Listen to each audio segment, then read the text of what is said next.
Jaroslav Hašek. Švejk stands against Italy. Švejk joined up with a happy heart. His object was to have fun in the army, and he succeeded in astonishing the whole garrison in Trident, including the garrison commander himself. Švejk always had a smile on his lips, was amiable in his behavior, and perhaps for that reason found himself continually in jail. And when he was let out of jail, he answered every question with a smile. And with complete equanimity he let himself be jailed again, inwardly happy at the thought that all the officers of the whole garrison in Trident were frightened of him, not because of his rudeness, no, but because of his polite answers, his polite behavior, and his amiable and friendly smile, all of which anguished them. An inspecting officer came into the man's quarters. A smiling Švejk, sitting on his camp bed, greeted him politely.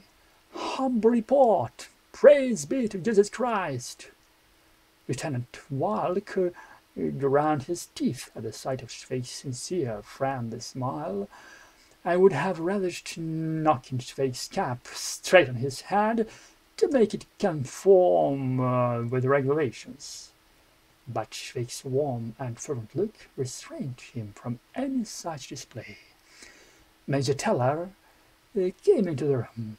Lieutenant Walk sternly eyed the man who stood at their camp beds and said, "You, Švejk, bring your quer here." Švejk carried out the order conscientiously, and, instead of bringing his rifle, brought him his pack. Major Teller looked furiously at his charming innocent countenance, and flew at him in check. "You do not know what is quer?" "Humble report, I don't." And so they took him straight away to the office. They brought in a rifle and stuck it under his nose. "What's this? What's it called?" "Humble report, I don't know. It's a quer." "Humble report, I don't believe it." He was put in jail, and the prison warder considered it his duty to tell him that he was an ass. The rank and file marched out for heavy exercises in the mountains, but Švejk sat behind bars, smiling placidly. As they could do nothing whatsoever with him, they appointed him orderly to the 1-year volunteers. He served at lunch and dinner in the officers' club. He laid the knives and forks, brought in the food, beer, and wine, sat down modestly by the door, and uttered from time to time, "Humble report, gentlemen. Lieutenant Walk is a nice gentleman, yes, a very nice gentleman indeed." And he smiled and blew his cigarette smoke into the air. Another day there was an inspection at the officers' club. Švejk was standing modestly by the door, and a new officer was unlucky enough to ask him which company he belonged to.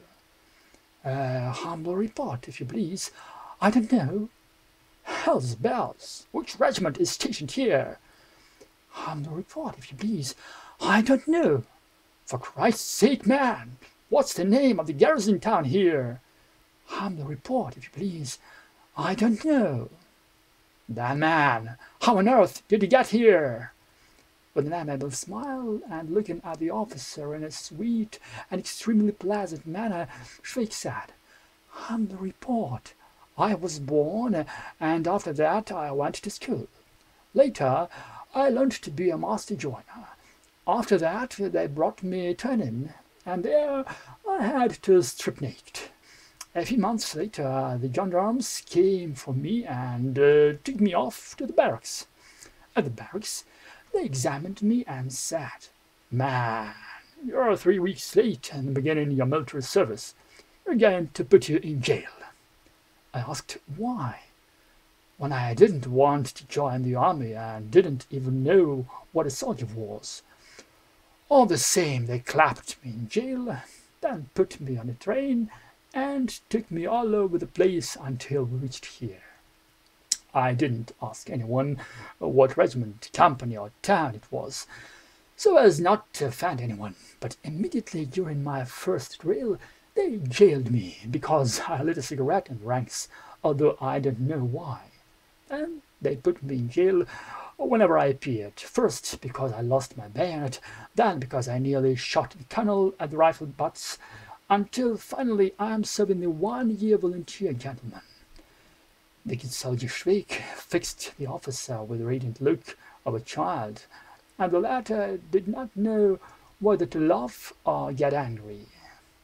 Christmas Eve was approaching.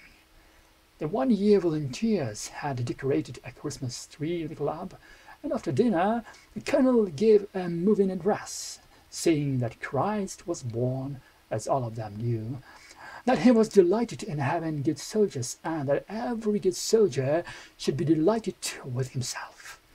And at that moment, in the midst of this solemn address, a fervent voice could be heard. "Oh, yes, indeed, that's so!" It came from the good soldier Švejk, who stood with a beaming face and observed among the 1-year volunteers. "You volunteers!" roared the colonel.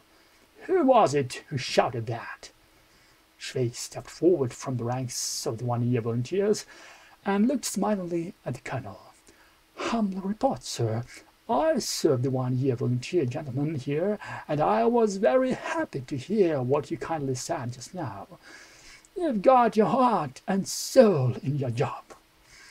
When the bells in Trident rang for the midnight mass, the good soldier Švejk had been sitting in clink for more than an hour. On that occasion he was locked up for a pretty long time. Later they hung a bayonet on him and assigned him to a machine gun section.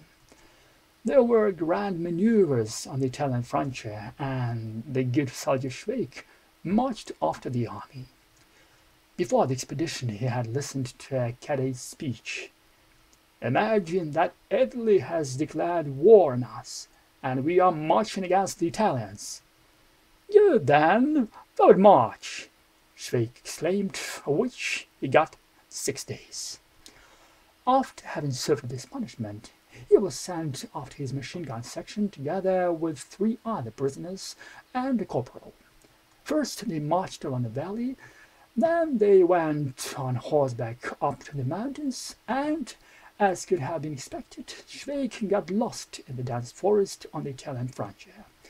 He squeezed his way through the undergrowth, searching vainly for his companions, until he safely crossed the Italian frontier in full equipment.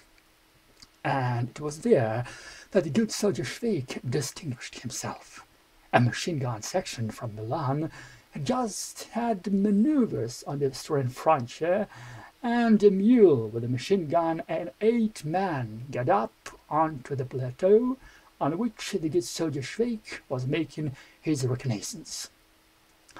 The Italian soldiers, feeling confidently secure, had crawled quietly into a thicket and gone to sleep. The mule with the machine gun was busily pasturing and straying further and further away from its detachment, until finally it came to the spot where the good soldier Švejk was smilingly looking at the enemy. The good soldier Švejk took the mule by the bridle and went back to Austria, together with the Italian machine gun on the back of the Italian mule. From the mountain slopes he got down again into the valley from which he had climbed up, wandered about with the mule in the forest for the whole day, until at last, in the evening, he caught sight of the Austrian camp. The guard did not want to let him in, because he did not know the password. An officer ran up, and Švejk smilingly assumed a military posture and saluted. "Humble report, sir. I've captured a mule and a machine gun from the Italians." And so they led off the good soldier Švejk to the garrison jail, but we now know what the latest Italian machine gun type looks like.